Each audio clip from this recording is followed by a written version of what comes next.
পনিরটা কিভাবে আমি রাঁধছি দেখো। মটরশুঁটি, টমেটো পেস্ট, এখানে আছে আদা রসুন পেঁয়াজ পেস্ট। পনিরটাকে ভেজে নেব।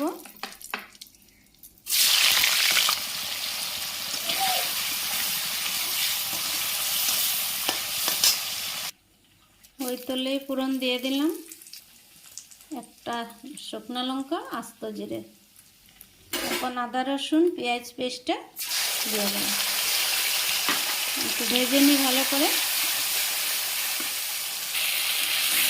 ভাজা ভাজা হয়ে গেছে, এখন আমি মশলাটা দিয়ে দেব। মশলাটাকে ভালো করে কষিয়ে নেব এর সাথে। মশলাটাও কষানো হয়ে গেছে, এখন আমি টমেটো পেস্টটা দিয়ে দেবো।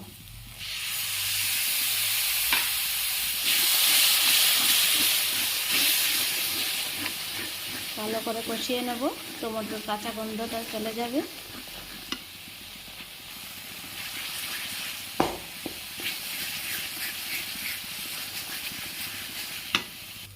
দেখো মশলাগুলো সব কষানো হয়ে গেছে, এখন আমি মটরশুঁটি দিয়ে দিলাম।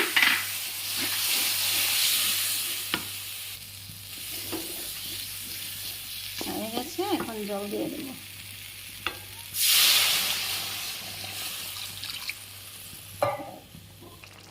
দেখো আমার তরকারিটা হয়ে গেল, এখন পনিরটা দিয়ে দেবো। মোটামুটি হয়ে গেছে দেখো।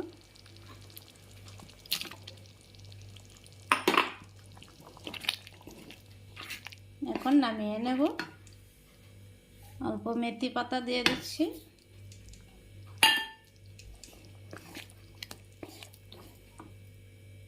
কেমন হলো রান্নাটা সবাই বলবে। নামিয়ে নিলাম, দেখো কেমন হয়েছে।